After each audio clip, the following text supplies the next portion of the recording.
Bismillahirrahmanirrahim. Alhamdulillah rabbil alamin.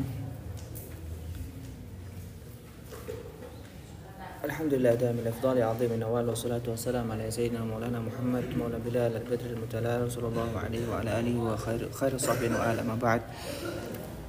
Allahumma inna na'udzubika min ilmin la yanfa' qalbin la yakhsha' min 'ainin la tadma' nafsin la tashba' wa min ad'iyatin la yustajabu laha.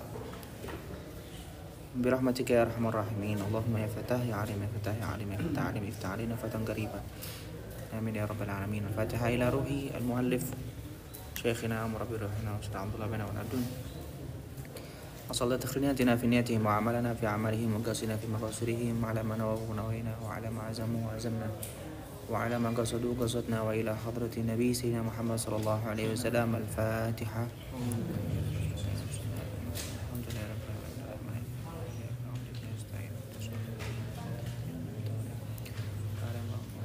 Bismillahirrahmanirrahim. Kita pada pertemuan kali ini akan masuk pembahasan terbaru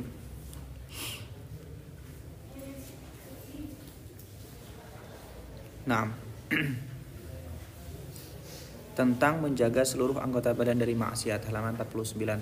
Iftahu safha at-tasi'ah wal arba'un. Wahid iqra. Bismillah. Bismillahirrahmanirrahim. Tentang menjaga seluruh anggota badan dari maksiat. Pergunakanlah seluruh anggota badan kita untuk Bala Syekhul Mu'allif rahimahullah. Alhamdulillah rabbil alamin. Wassalatu wassalamu ala sayyidil mursalin imamil haramain sayyidina Muhammadin as-sadiqil wa'dil amin wa ala alihi washabihi ajma'in. Qala Syekhul Mu'allif Syekh Abdullah bin Wahid Abdun wa nafa'ana bihi wa bi ulumihi wa bi ulumikum wa bi ulumi sayyidin fid darain amin. Radhiyallahu ankum. Radhiyallahu anhu. Tentang menjaga seluruh anggota badan dari maksiat.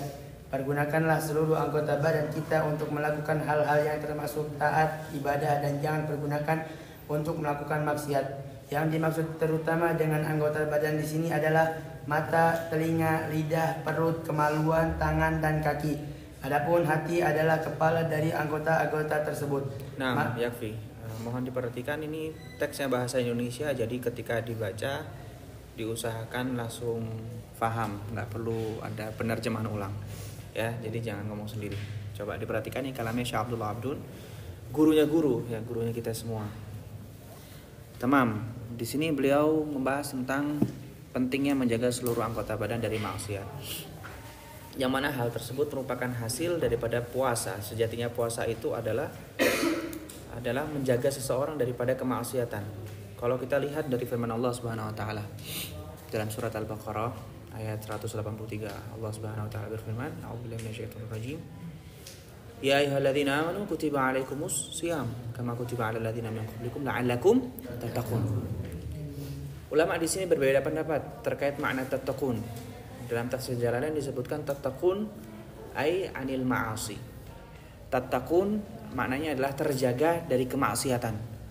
Jadi Imam Jalalain kalau antum buka di tafsir Jalalain itu tattaqun maknanya adalah terjaga dari kemaksiatan. Kenapa? Karena kemaksiatan itu sumbernya dari syahwat, dan syahwat itu akan hancur dengan yang namanya puasa. Jadi orang berpuasa dalam hadis lain dikatakan as-shaumu yukassiru syahwah, puasa itu menghancurkan syahwat. Dan ketika syahwat sudah rendah atau sudah hancur, maka kemaksiatan tidak akan muncul. Nah, makanya menjaga diri dari kemaksiatan di antara caranya adalah berpuasa dengan sebaik mungkin. Nah, walaupun ada ulama mufassir lain mengatakan tattaqun itu artinya terlindung atau terbebas dari neraka, minan nar. Tattaqun minan nar, terbebas dari neraka. Nah, walaupun ada juga ulama mengatakan tattaqun maknanya adalah bertakwa. Ala kulli hal. Intinya di sini Syekh Abdullah bin Wahid Abdun beliau mengingatkan kepada kita bahwasannya hendaknya kita menjaga diri kita, seluruh anggota badan kita, baik lisan kita, kemaluan kita, tangan kita, semuanya, mata kita dari kemaksiatan. Di seluruh bulan yang ada, terlebih-lebih bulan Ramadan, karena setiap kebaikan akan ada lipat gandanya.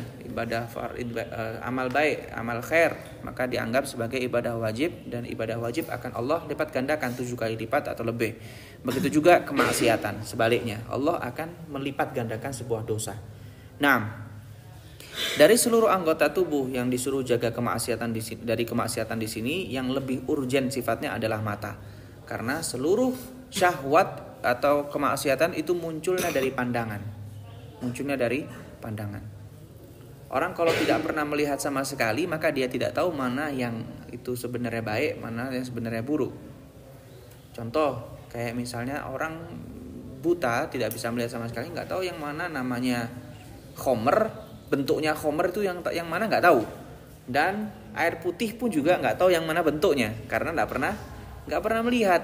Dari nggak pernah melihat aja dia nggak bisa membedakan mana khomer, mana air putih. Jadi Allah akan melindungi dia lebih ketika dia tidak bisa melihat, karena kemaksiatan itu munculnya utamanya dari mata. Imam Abdullah bin Al-Haddad, beliau ketika Allah Subhanahu wa taala dengan nikmat yang Allah berikan, yaitu dicabut pandangan beliau, ya, kapan? Ketika umur 2 tahun atau 4 tahun. Al-muhim sebelum 5 tahun, kayaknya 2 tahun atau 4 tahun, Anda lupa. Imam Haddad itu beliau mengatakan bahwasannya masih banyak dosa-dosa ana yang belum diampuni oleh Allah. Beliau merasa dosanya beliau itu banyak. Padahal kalau kita pikir-pikir, beliau ini nggak melihat. Mata zahirnya beliau nggak melihat, mata batinnya melihat jelas. Tapi beliau merasa bahwasanya beliau ini punya dosa banyak, apalagi kita gitu, yang tiap hari melihat maksiat. Ya. Ayam aja digibahi apa sama kita, apalagi ahli manusia. Ya. Na'udzubillah min dzalik. Semoga Allah menjaga semua daripada kemaksiatan. Naam. Hasil? Mata adalah suatu karunia Allah yang amat besar. Demikian juga anggota-anggota lainnya. Kepada Allah wajib kita mensyukurinya dengan melakukan perintah-perintahnya. Apabila kita pakai untuk bermaksiat, berarti kita tidak mensyukurinya. Mata misalnya jangan dipergunakan untuk melihat yang haram. Telinga jangan dipergunakan untuk mendengarkan umpatan, fitnahan atau kata-kata keji lainnya. Lidah jangan dipergunakan untuk mengucapkan kata-kata bohong, mencaci maki, karena lidah itu diciptakan bukan untuk hal-hal yang tercela semacam itu. Usahakan perut juga terisi dengan makanan yang haram. Jangan terisi dengan makanan yang haram sekecil apapun, dan jangan terisi dengan minuman yang haram setetes pun. Nah, karena semua yang Allah berikan kepada kita ini sifatnya hanyalah titipan. Nah, yang namanya titipan itu ketika kita dititipin mesti dijaga dengan baik-baik, tidak boleh digunakan tanpa izinnya, ya kan? Nggak boleh berkurang sedikit pun, nggak boleh dirusak apalagi. Ente dititipin barang sama teman ente, nggak boleh ente asal pakai kecuali izin dulu. Nah, ini Allah Subhanahu Wa Taala sudah mengizinkan buat kita make, berarti kita makainya sesuai dengan apa yang diizinkan. Ya, walillahil matsalul a'la, kita nggak menyamakan Allah dengan makhluk, tapi biar paham aja. Kalau misalnya kita dititipin apa misalnya sama teman, biasanya titipin apa? Gamis misalnya. Ini lemari anak nggak cukup, anak titip gamis lemari ente. Terus habis itu temannya atau ente bilang, anak boleh pinjam gamis ente? Iya boleh ente gunakan asalkan buat ibadah. Oke ya. Berarti rukhsahnya kapan? Ketika gamisnya digunakan untuk ibadah. Tiba-tiba ente pakai buat futsal, ente buat pakai renang.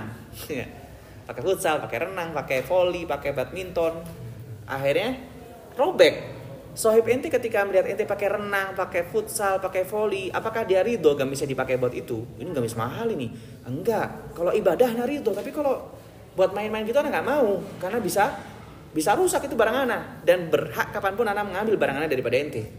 Nah, Allah Subhanahu Wa Taala menitipkan barang semuanya kepada kita ini agar digunakan sesuai dengan izinnya Allah, dan Allah berkehendak kapanpun mencabut itu dari semua dari kita.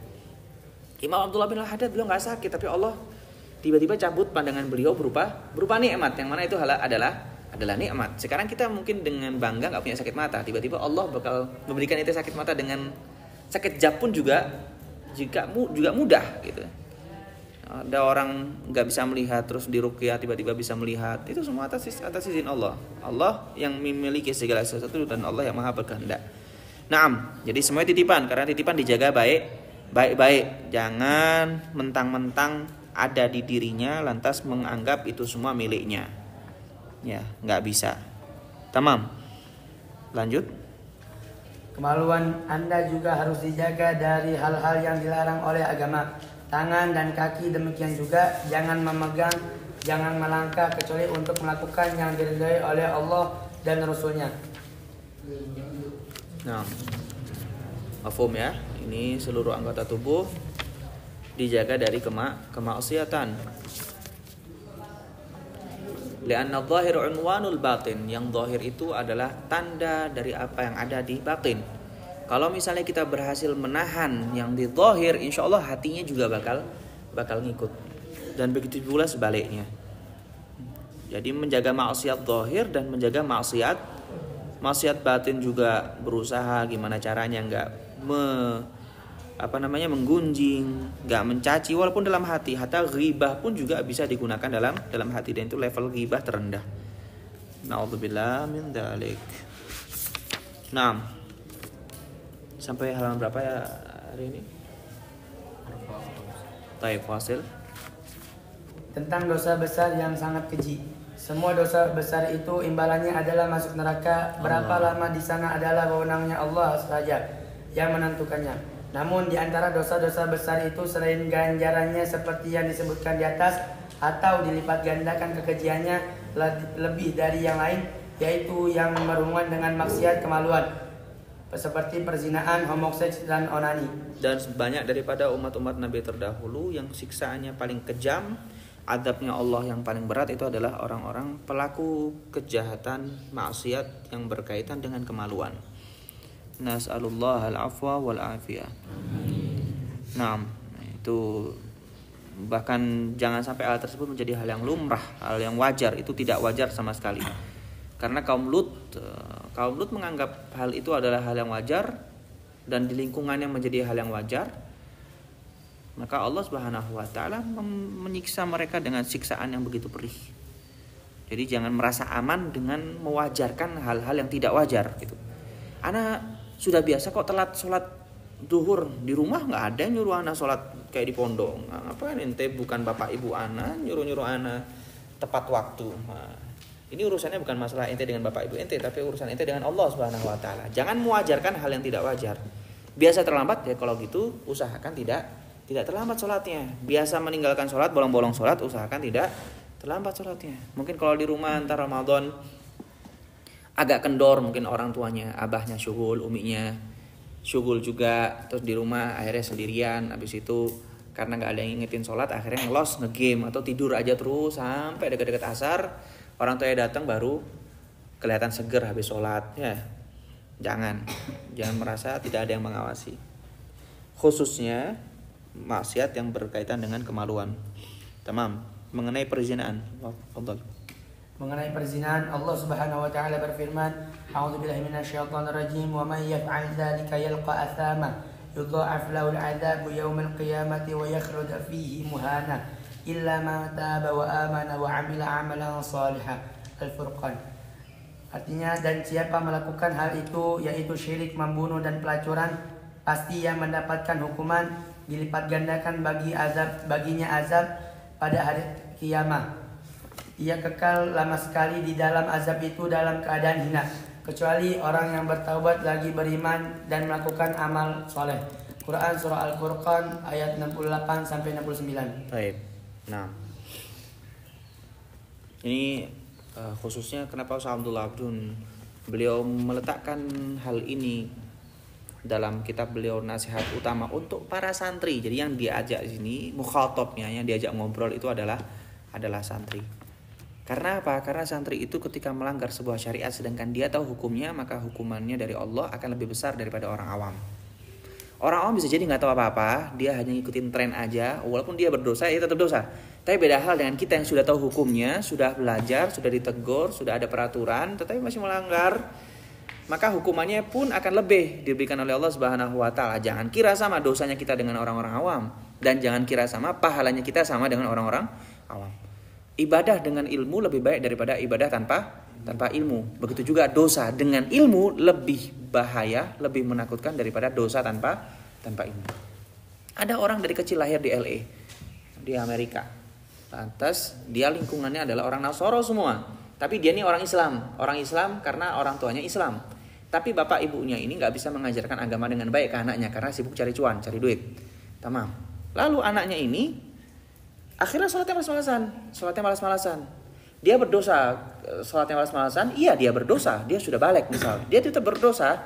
Tapi karena dia kekurangan dakwah, tidak tahu apa-apa, maka dosanya pun kadarnya sesuai dengan kehendak Allah. Tapi bisa kita pahami bahwasanya dosanya lebih ringan daripada penuntut ilmu yang sudah belajar, tahu hukumnya, ini haram dan diulang-ulang setiap tahun.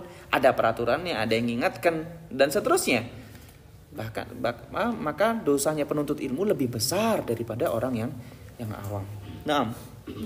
Naudzubillah min dzalik. Bahkan makanya penting juga Ustaz Abdullah Abdul menyebutkan di sini biar kita sadar kita ini bukan orang biasa, kita ini penuntut ilmu. Pahalanya banyak, dosanya juga bisa besar. Hati-hati. Apalagi kita mengajak orang ke dalam kebaikan sedangkan kita masih melakukan hal tersebut. Nas'alullah al-'afwa wal afiyah. Makanya di zamannya Habib Abdullah bin Umar Syatri, beliau pernah mengatakan penuntut ilmu itu kalau tidak mimpi Rasulullah SAW walaupun sekali dalam umurnya maka tidak bisa dikatakan thalibul ilm. Toknya saja nggak bisa. Iya. Tok dari thalibul ilm aja nggak dianggap. Ada thalibul ilm gimana tulisannya? Tok, alif, lam, ba, al-ilm. Ya.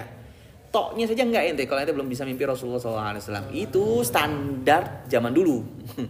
Standar zaman dulu santri penuntut ilmu minimal bisa ru'yah itu Nabi, mimpi Rasulullah SAW. Ya. Ya kalau sekarang sulit kita. Nah, saking terjaganya penuntut ilmu seharusnya memang seperti itu. Banyak teguran-teguran dan ancaman-ancaman dan arahan-arahan yang diberikan kepada penuntut ilmu agar penuntut ilmu itu tidak salah arah. Karena dosanya lebih besar dan pahalanya pun juga lebih banyak. Naam. Wasil.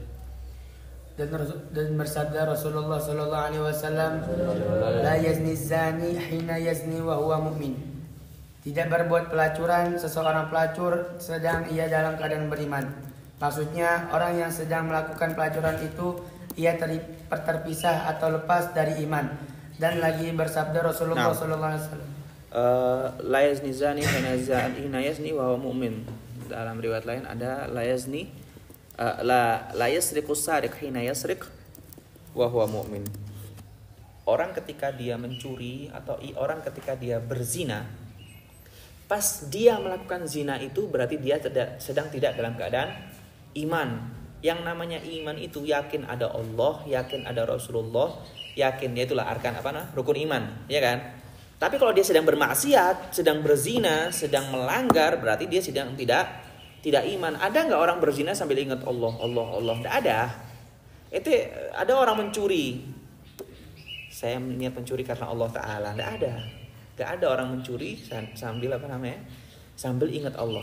Dalam keadaan itu dia imannya sedang hilang.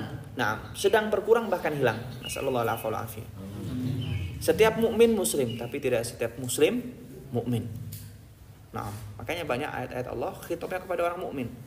Ya ayyuhalladzina amanu, ya ayyuhalladzina amanu ittaqullah, ya ayyuhalladzina amanu kutiba alaikum. Orang-orang iman semua. Biar orang-orang iman itu senantiasa menjaga keimanannya. Nah, baik, agar tidak menjadi Islam di KTP saja. Maksudnya orang yang sedang melakukan pelacuran itu ia terpisah atau lepas dari keimanan. Nah, afdal dia mengulang lagi syahadatnya, afdal dia mengulang lagi tauhidnya. Nah, lanjut.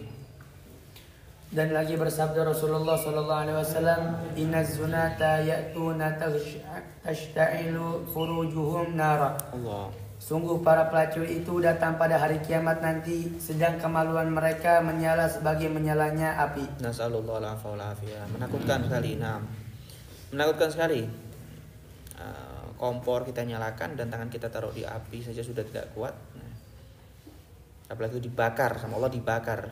Bakarnya sifatnya permanen dan di lokasi yang menyakitkan. Hati-hati jangan kita relakan nikmat yang sekejap untuk siksaan yang selama-lamanya. Mending kita tersiksa sekejap tapi nikmat selama-lamanya. Nah, makanya banyak-banyaklah berpuasa kalau memang tidak bisa untuk menahan hawa nafsunya. fa'alaihi bisawm fa innahu lahu wija. Hendaknya dia dengan berpuasa karena sesungguhnya puasa itu bisa menetralisir, mengurangi hawa nafsunya. Naam. Rasul. Mengenai homoseks, di zaman dahulu ada satu kaum yang dibinasakan oleh Allah Subhanahu wa taala karena mereka melakukan perbuatan homoseks. Bumi dari kampung mereka ada riwayat mengatakan 5 desa diangkat lalu dibalik oleh Allah Subhanahu wa taala. Di dalam Al-Qur'an disebutkan sebagai berikut. A'udzubillahi minasyaitonirrajim. Falamma jaa'a amruna ja'alna 'aliyaha safilaha wa amtarna 'alaiha hijaratan min sijilin mamdudin musawwamatan 'inda rabbika wa ma hiya minadh dhalimina biba'id. Artinya, maka setelah datang keputusan kami jadikan atasnya atau permukaan bumi menjadi bawahnya dibalik. Lalu kami menghujaninya dengan batu yang dibuat dari tanah yang dibakar di neraka yang jatuh berturut-turut yang diberi tanda di sisi Tuhanmu. Dan tidaklah siksaan itu mustahil terkena orang-orang zalim atau orang-orang yang melakukan homoseks tersebut. Quran Surah Hud ayat 82 sampai 83. Ini kaum Lut, mereka termasuk siksaan mereka itu sangat parah, yaitu tanah ini rumahan huniannya dibalik sama Allah, diangkat terus dibalik gitu. Bukan hanya cuma dimiringkan gini aja, enggak, tapi diangkat terus setelah itu nggak cukup itu aja, dihujani sama batu dari api neraka. Udah jatuh ketimpa tangga pula, udah jatuh kena tanah dan bumi, ketimpa api neraka. Jadi kayak Allah tuh nyiksanya tuh kayak biar sekalian mantep gitu, paham gak? Ente kalau nyiksa orang, bukan nyiksa orang, astagfirullahaladzim. Ada misalnya hewan yang boleh tuh disiksa, apa misalnya cicak. Ente misalnya mukul cicak pakai batu. Kalau ente udah gemes banget sama cicak gara-gara gangguin tiap hari, ente bakal geprek dia, lalu ente tindih dengan apapun sekiranya ente sampai puas, gitu kan? Saking ente gemesnya sama cicak. Kalau bisa ente cincang, apa namanya gitu. Saking kita gemesnya sama cicak, gitu ya. Ini Allah nih gergeten, apa nih gergeten tuh? Kesel sama kaum Lut, udah dibanting sama Allah, dijatuhkan sama api neraka. Batu dari api neraka bukan yang cuma sekedar nggak bisa tembus, ini panasnya banget, bisa nembus tanah. Udah jatuh, mati, kena azab lagi. Nas'alullah al-'afwa wal afiyah. Naam. Lanjut. Dan Rasulullah SAW mengingatkan kepada kita semua, mal'unun man amila amala qaumi Lut. Terkutuk orang yang melakukan perbuatan kaum Nabi Lut sebanyak 3 kali, yaitu homoseks. Naam. Ini laknat dari Rasulullah SAW terjadi. Laknat dari Rasulullah SAW terjadi bagi siapapun, bagi seluruh umatnya Rasulullah SAW. Kayaknya nggak ada kerjaan gitu. Naam. Lanjut. Di dalam Islam, hukuman perbuatan tersebut sama dengan pelacuran, yaitu dipecut 100 kali bagi orang yang belum kawin, sedang bagi yang sudah pernah kawin dirajam. Ada riwayat lain hukumnya lebih keras daripada itu. Naam, ada hadis kayak yuqtalul fa'il wa maf'ul, fa'il dan maf'ul yang dibunuh. Ada riwayat seperti itu. Ada dalam fikih ada 3 jenis, ada yang dilempar dari ketinggian. Nah, matinya itu dilempar dari ketinggian. Jadi bukan dirajam, tapi dilempar dari ketinggian. Gimana itu? Itu dijatuhkan dulu sampai mati. Kalau jatuh masih hidup, jatuhkan lagi. Ada seperti itu. Nah, ala kulli hal. Astagfirullahaladzim. Lanjut. Mengenai onani, suatu perbuatan yang buruk juga dan tercela adalah melakukan onani. Selain kutukan dan dosanya besar, menyebabkan banyak penyakit antara lain: A. Impoten, B. Menyerap gizi, C. Lesu, tidak bersemangat, selalu merasa letih dan tidak bergairah. Dan bersabda Rasulullah SAW, la'anallah man nakaha yadahu. Artinya Allah melaknat atau mengutuk orang yang menikahi tangannya atau beronani. Dan Rasulullah SAW mengingatkan lagi sebagai berikut, ahlakallah ummatan kanu ya'basuna furujahum. Pernah Allah Subhanahu wa taala membinasakan suatu umat atau umat Nabi Lut yang suka main-main dengan kemaluan mereka atau beronani. Nasallallahu alaihi wasallam. Bahkan dalam kitab Bidayatul Hidayah, syarah Bidayatul Hidayah disebutkan orang yang mohon maaf beronani ini dosanya lebih besar daripada berzina dengan uminya. Ada seorang anak zina dengan ibunya, itu dosanya besar. Dosanya besar banget. Ini zina sama ibunya. Ini udah kayak orang stres banget. Dosanya gede banget. Nah, orang onani itu dosanya lebih besar daripada orang yang berzina dengan uminya sendiri. Ya Allah, lanjut. Adapun hati yang merupakan kepala dari semua anggota itu dan Allah berikan siksaan sebelum siksaan di akhirat. Dosa dikasih, siksaan dunia juga dikasih. Ini diantara impoten menyerap gizi, lesu dan lain-lain itu udah siksaan di dunia udah itu. Naam, nasallallahu alaihi wasallam. Lanjut. Adapun hati yang yang merupakan kepala dari semua anggota itu harus bersih dari penyakit hati. Antara lain 1 syirik, 2 syak terhadap Allah dan Rasulnya, 3 syak terhadap adanya hari kiamat, 4 iri, 5 dengki, 6 angkuh, 7 ria, 8 bersangka buruk, 9 ujub. Arti ujub ialah berbangga dan bergembira atas sesuatu yang berupa karunia, tetapi ia merasa bahwa karunia itu dari diri dan usahanya sendiri, bukan dari Allah Subhanahu wa taala. 10 dan lain-lain daripada penyakit hati. Nah, ini jenis-jenis maksiat yang disebutkan oleh Ustaz Abdul Abdun dari maksiat zahir, maksiat batinnya ini. Adapun hati merupakan kepala dari semua anggota itu. Nah, dan kebanyakan kemaksiatan itu muncul tatkala seseorang sedang lalai kepada Allah dan dalam keadaan sendiri. Nah, ketika lalai dan dalam keadaan sendiri, makanya Imam Abdullah bin Haddad beliau menasihati kita alaika bitaqwallahi fisirri wal alan. Kita suruh takwa sama Allah, suruh ingat sama Allah fisirri, dalam keadaan sendiri, wal alan, dan dalam keadaan terang-terangan. Dan ibadah seorang hamba yang terbaik adalah tatkala dia ibadah sendiri. Ibadah di khalwatnya. Imam Abdullah bin Haddad beliau dalam kitab Risalatul Muawanah beliau menjelaskan kalau ente pengen dekat sama Allah, pengen merasakan lezatnya ibadah kepada Allah, maka hendaknya ente sholat di tengah malam di ruangan sendiri, di kegelapan ruangan tersebut. Nah, jadi satu ruangan ente sendirian, lampunya dipadamin di tengah malam, ente sholat di situ. Nah, itu bakal merasakan kelezatan dan kedekatan lebih kepada Allah Subhanahu wa taala. Karena enggak ada yang mau diriain, enggak ada yang mau diujubin, karena enggak ada yang lihat. Jadi ikhlasnya itu benar-benar ikhlas. Nah, dan ketika keadaan itu pula syaitan pun godaannya juga besar. Ketika di rumah nganggur, enggak ada kerjaan, HP ada, terus ente enggak ada kegiatan, ingetnya kemaksiatan. Munculnya ada terus itu syaitan. Makanya seorang santri itu disuruh untuk produktif. Apa itu produktif? Apa itu produktif? Menghasilkan. Santri itu menghasilkan, bukan yang bingung cari kerjaan. Seharusnya santri itu adalah orang yang bingung cari waktu luang, merasa waktunya habis. Nanti tahu ada kitab namanya Qiyamatuz Zaman. Qiyamatuz Zaman indal ulama. Halo, ya akhi, itu kitab ma'ruf, kitab dari generasi ke generasi biasanya ada yang punya. Qiyamatuz Zaman indal ulama, antum perlu baca itu dan beli itu. Nah, kalau di rumah nggak mau beli, download PDF-nya banyak.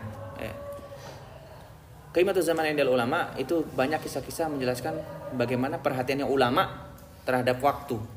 Nah, santri itu harusnya kayak gitu, bukan apa namanya? Bukan bingung cari kerjaan gitu. Kalau kita kan semakin libur semakin bingung mau ngapain, gabut saat gak ada kerjaan, entenya yang nggak produktif gitu. Ente bisa ngarang kitab, bisa mengumpulkan ringkasan, bisa macam-macam, belajar nerjemah, belajar bikin khutbah, belajar macam-macam bisa dilakukan di pondok ini. Nah, dalam kitab Qiyamatuz Zaman ini ulama ada salah satu kisah. Salah seorang ulama, anak lupa namanya siapa beliau. Beliau ini saking perhatian sama waktu sampai beliau ini nggak mau komunikasi atau nggak mau komunikasi yang tidak bermanfaat, alias nongkrong itu nggak mau, atau ngobrol-ngobrol nggak penting nggak mau, maunya ngobrol tentang ilmiah, atau kalau ditanya tentang ilmu baru beliau mau jawab. Sampai suatu ketika ada orang ngajak, ayo kita ini, anak pengen ngobrol-ngobrol sama ente gitu. Ngobrol tentang apa ini gitu. Habis itu orangnya yang ngajak bilang ngobrol tentang ini fulan. Terus katanya ulama ini, kata alim ini, ada saja ente bisa menyetop matahari. Nah, kalau ente bisa menyetop matahari, baru ente anak izinkan ngobrol dengan anak. Paham maksudnya? Sekiranya waktu anak nggak berkurang sia-sia gara-gara ente maka ente silakan ngobrol dengan anak. Tapi kalau ente nggak bisa nyetok matahari, jangan ngobrol sama anak kecuali yang bermanfaat. Ya. Ada juga yang beliau dikasih hadiah berupa jam tangan, ya, yang mana jam tangan itu tidak bergerak kecuali dengan diputar. Nah, tapi ketika yang ngasih datang lagi dilihat jamnya kok masih mati, ya anak nggak ada waktu buat muter jam tangan itu. Ya.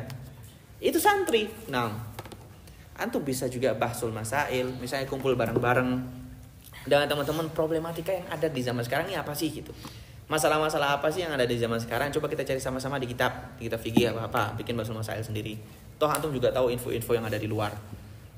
Banyak sebenarnya ya kawan. Kalau ente antum mau produktif, mau menghasilkan. Nah, jadi tidak perlu tunggu arahan, antum inisiatif sendiri, pengen belajar ini.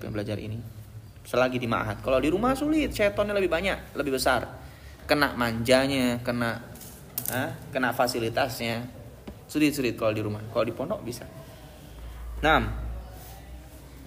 dan orang kalau sudah sibuk maka akan lupa dengan kemaksiatan. Khususnya sibuk dengan kebaikan ya. Oh, lupa, nggak sempet mau maksiat tuh nggak sempet karena sudah sibuk dengan ibadah.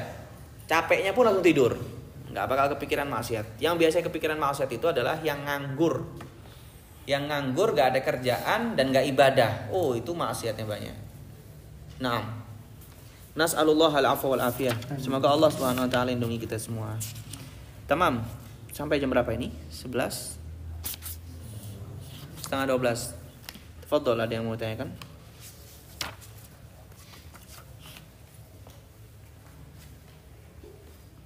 Ini hukuman rajam itu ada apa namanya? Ada 2 jenis hukuman rajam. Untuk laki-laki hukuman rajamnya itu badannya dipendem sampai kepala. Jadi bikin lubang, badannya dipendem sampai kepala. Jadi sekiranya nggak bisa gerak sama sekali. Baru dilempari dengan batu-batu yang sedang atau kecil, bukan batu yang besar. Kalau batu besar langsung mati. Ini sengaja batu yang kecil-kecil sampai mati biar sakit. Terus kalau untuk perempuan itu setengah badan. Jadi dari pusar ke bawah.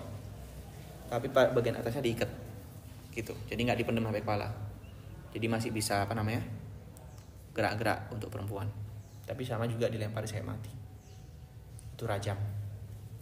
Andai saja hukum rajam atau hukum zina seperti 100 cambukan dan lain-lain masih ada, insya Allah perzinahan pun akan berkurang gitu. Orang bakal ketar-ketir. Nah, ya. Makanya Allah Subhanahu wa taala berfirman fil qisasi hayat, apa namanya? Ada yang hafal Quran? Dalam qisas itu ada sebuah kehidupan, kata Allah Subhanahu wa taala. Inna fil qisasi apa ya? Ana lupa. Walakum fil qisasi hayatun ya ulil albab. Walakum fil qisasi hayat. Ayo. Dan dalam kisos itu, tahu kisos, hukuman syariat yang kayak gitu tadi itu ada sebuah kehidupan. Nah, maknanya apa kehidupan itu? Contohnya kayak pembegal ya, in akhadul mala wa apa namanya? Kalau dia ngambil harta, menakuti dan membunuh, maka dia akan kutilu wa sulibu, akan dibunuh juga dan disalib. Salibnya bukan main-main, dia dipajang di pusat kota. Kalau begal itu ya di syariat. Dia ngambil motor dan bunuh orang yang punya motor misal dan mati, akhirnya ketangkep begalnya ini. Akhirnya begalnya dihukumnya apa? Dibunuh dan disalib, dipajang di pusat kota, di alun-alun kota Malang, biar semuanya ngelihat, oh ini mati dipajang gara-gara membegal. Insya Allah apakah masih ada orang mau begal lagi? Nggak ada. Berarti kemungkinan kematian tuh berkurang. Itu maknanya haya, kehidupan. Orang mencuri dan mencapai kisosnya, mencapai sampai batasannya, sampai nisabnya, maka tangannya dipotong kanan, terus kaki kiri, tangan kiri, kaki kanan, iya kan? Terus kalau misalnya sudah nggak punya tangan kaki, masih mencuri lagi dengan mulutnya, akhirnya dipenjara sampai mati. Kalau misalnya ada yang melakukan seperti itu dan dipatahkan dan dipenggal, apakah ada orang berani mencuri lagi? Tidak ada. Ya, apalagi sekarang kayak mulai terbuka para pejabat-pejabat yang koruptor. Indonesia kan lagi banyak tikus, koruptornya banyak. Kalau mereka Anda jadi dipraktekkan, dipenggal tangannya, insya Allah nggak bakal ada pencurian. Mau nyuri mikir-mikir, entah tangannya hilang nih kalau gara-gara gini. Kan gitu. Nah, ala kulli hal, memang semua hukum dari Allah Subhanahu wa taala tidak ada yang bisa menandingi kalau dibandingkan dengan hukumnya manusia. Gitu ya. Taib. Tafadhol fi soal. Sisa 15 menitan lagi. Nah, silakan. Biar bukan anak sendiri yang ngomong. Syakir belum paham yang tentang al-muhalil dan al-muhallal lahu. Halaman berapa itu? Halaman 19. 19.